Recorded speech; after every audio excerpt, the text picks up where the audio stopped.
ChoralEd.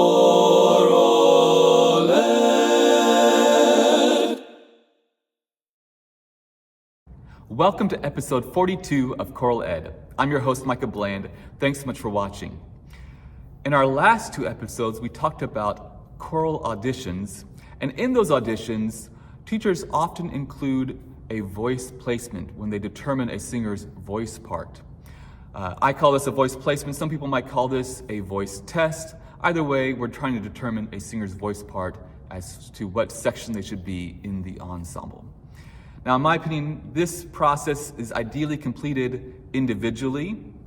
However, I know many teachers out there are the only director at their school, and they need to do a group assessment of some type. And group assessments work.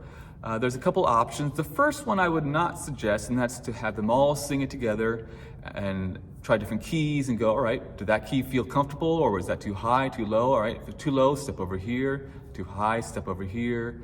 Or maybe they teach them a 3-part song, a couple measures of it, and they determine, all right, was that too high? Which one was the most comfortable? I'm not convinced that students are able to make that determination on their own. Older students that maybe been in choir for a while can do that, but especially with the adolescent voice change and everything else, there can be a lot of issues and challenges to determining a voice part. And sometimes they just go to wherever their friend is at. Oh, my friend's over here, I'm gonna go to that section over here, I'm going to that group. And so I don't think that really works too well.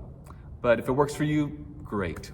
I think a better option might be to have them record on a device as a group. And so you have them all sing together, da da da da da, da da da, whatever it may be, whatever your scale going up and down, have them record that, and then email that to you later, and you evaluate and determine the voice parts from those recordings.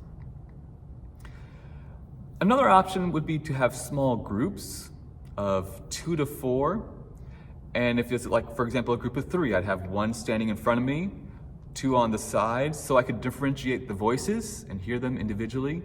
I think 4, you can have 1 on each direction here, but more than that, it becomes a little difficult to differentiate voices, and I'm trying to identify, okay, this person stopped on this note, and this person stopped on this high note, low note.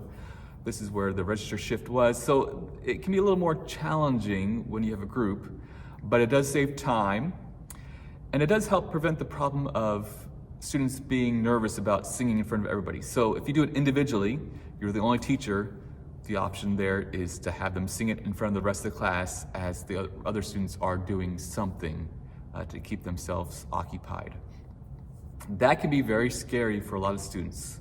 Take, for example, the movie Coda, if you've seen that, where the lead character wants to join choir, and the teacher has them do this individual voice assessment, sing Happy Birthday to Me, and they go person by person, and all right, tenor, bass, soprano, whatever it may be. And then they get to the lead character, and what does she do? She runs out the door. She doesn't even sing a note. She looks very nervous, very scared. And this is how many of our students might feel. If you start on the first day, this is 6th grade, and we're gonna do a voice placement, that's their first experience, probably not a positive one, right? So a small group could be a little less intimidating, but again, individual is ideally the best way to go because you can more clearly evaluate each voice and make those minutia determinations of various elements and skills that need to be addressed and determined. So, what to include in a voice placement?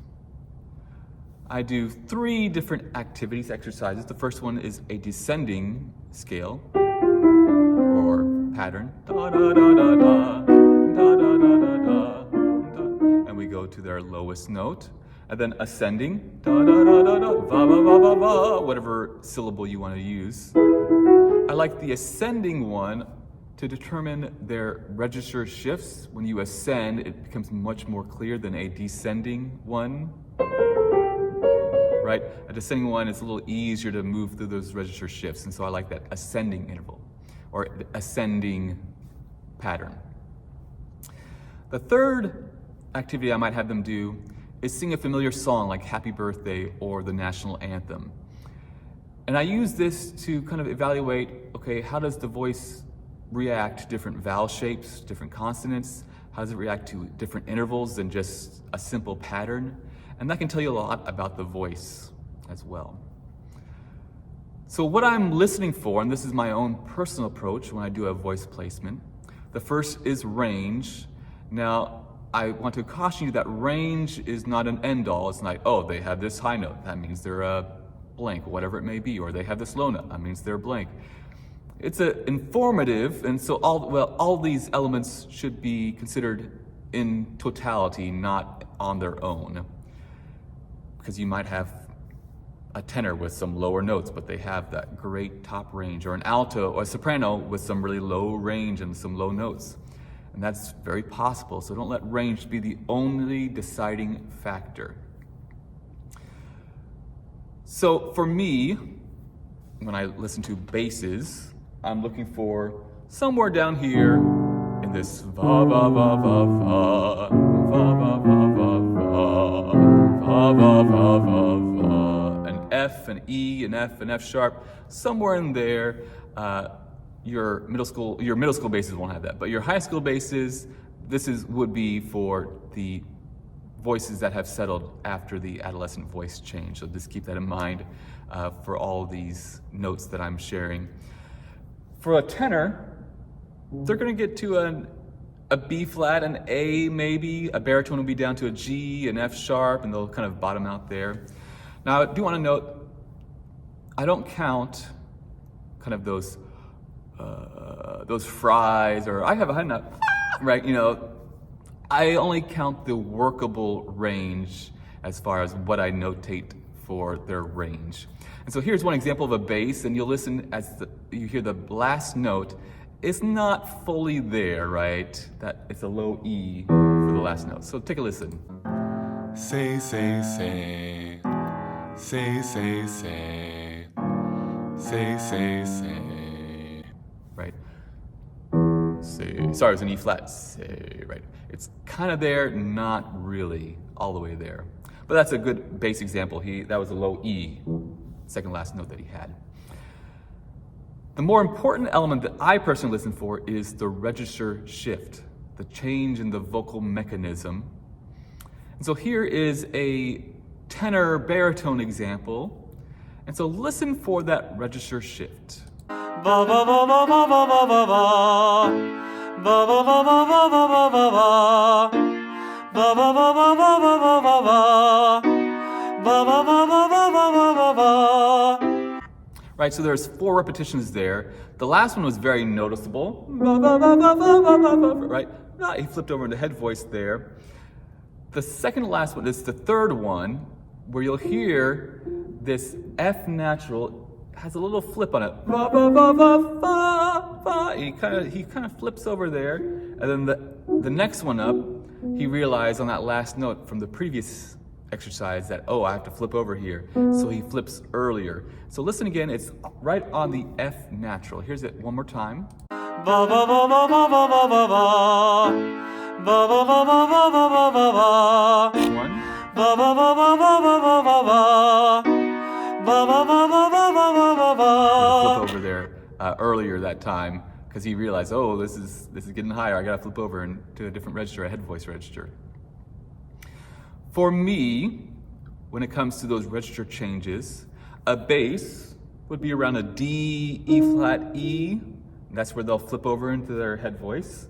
A baritone would be E flat, E, F, somewhere in there. And a tenor would be somewhere between F, F sharp, and G. So this singer was at the F, where they flipped over. So really a tenor, a baritone, somewhere in there. We would also then combine that with the low range, as far as how low can they go. And this singer actually has down to a G and A flat, so they have a fairly low range. So a baritone, they could work to a tenor, right? But that could vary on your needs. And in my own personal choir, this person sings both baritone and tenor as needed. And actually in one choir they're bass, and in another choir they're a tenor. So another element I listen for is where the voice is most comfortable, right? So if a voice is really airy down low, but up higher, da is very clear, well, I probably want to put that singer in a section where they sing more in that range that's more comfortable, that has a better tone quality. If it's maybe a tenor way up high, and they're straining, that takes some work. We got to teach them that, but maybe they can sing high by straining, but that might not be the best place for them at the moment to be placed in the tenor section. I also like to note any vocal challenges or issues at this time, and I note something for everybody usually, so it might be they need more support, it's a little breathy sound, it's more nasal sound, it's a push sound, whatever it may be. And then I use that to determine my vocal warm-ups and my rehearsal techniques that I'll implement based on, okay, I know these voices individually a little better now. I know what this person needs. I know, I hear that voice. I know exactly who the mistake is made by because I recognize the voice and so forth. And that can be a really powerful tool during your rehearsal process. So now let's move to some treble voices, or one treble voice example. And it's your time and chance to evaluate it for yourself and determine what voice part this singer should be. Say, say, say, say, say, say, say, say, say, say, say, say, say, say, say, say, say, va va va va va va va va va va va va va va va va va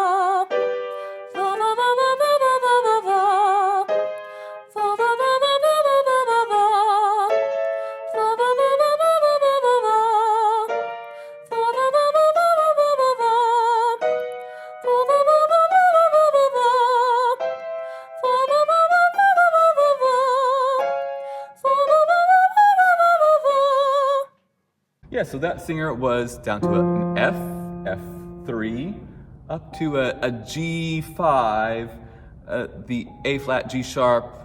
They flipped over again a little bit there. I may or may not have counted that, or I could have kept going possibly to see what more was there. That's their range. And so it's a wide range from an F to a G, F3 to G5. That's 3 octaves, roughly, or 2 octaves, 2 complete octaves, I should say, 3 octave Fs. So if you want to count that as 3 octaves or as 2, I think that's a debatable concept there. I bet you, first I should pause here and say, I bet you didn't know my falsetto was that good, right? No, I'm just kidding, no. That's a wonderful singer in my ensemble. So you may say alto, because they have the low range. You may say soprano, because they have the high range. I place them as kind of a mezzo, honestly. The first semester this singer was in my choir, I had them as alto.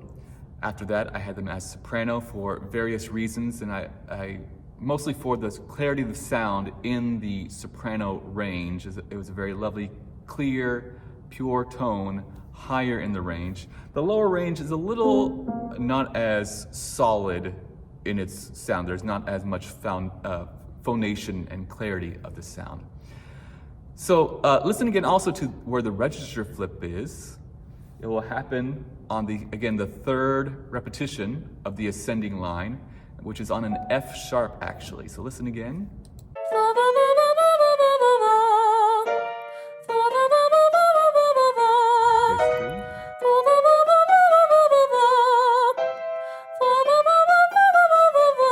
You hear them really flip over on that 4th repetition, but that last F sharp there. So again, a mezzo. They have a solid G, high G, solid F, F sharp. That's all fine, and that's very much within the range of a soprano 2 that I have and soprano section. Oops, there we go. So some final considerations I'd like to share with you. The first is be very careful with your soprano section sound, as it's often the melody and the highest part.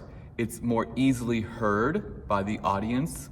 And so if there's some tone problems, if there's vibrato clashing in the soprano section, it is very noticeable, and you can have a lot of issues with your overall sound if the soprano section is a little off. And so that's one of the reasons I actually had that singer sing soprano, almost said tenor, sing soprano, for that clarity of the tone and the clarity of the sound, to really help pull that soprano section together. The other item I want to note here is that don't be concerned about imbalanced sections and voice parts. At the middle school and high school level, 5 tenors can actually balance 15 sopranos. And this is because at that age, the tenor bass voice is a little more strong and has more volume than a soprano alto voice. And so 5 tenors can match 15 sopranos and so forth. It's also a feature where tenors are often more a harmony part, and so we don't need a lot of that anyways, and so a few less tenors is not going to hurt anything. If they do have a solo moment, it's easy to place altos on that line or basses on the line with the tenors to kind of boost that sound a little bit, and I do that all the time with my singers. To conclude here, I want you to be mindful about where you place a voice in the choir. For example, if you always place an alto voice, that should be an alto, on the tenor line because you need more tenors, this can have some negative effects on the voice as they're never reaching past chest voice. I personally have altos sing tenor in my choir, but what I do to kind of help prevent the issue I just mentioned is I have what I call tenor by committee. And so every one of my alto 2s will sing tenor on one song per concert. And I try not to do more than one song per concert.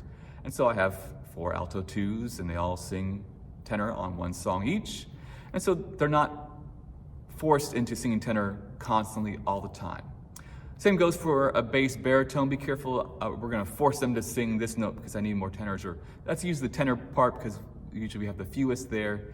So just be mindful about forcing a voice to sing something that is unnatural to what it wants to do.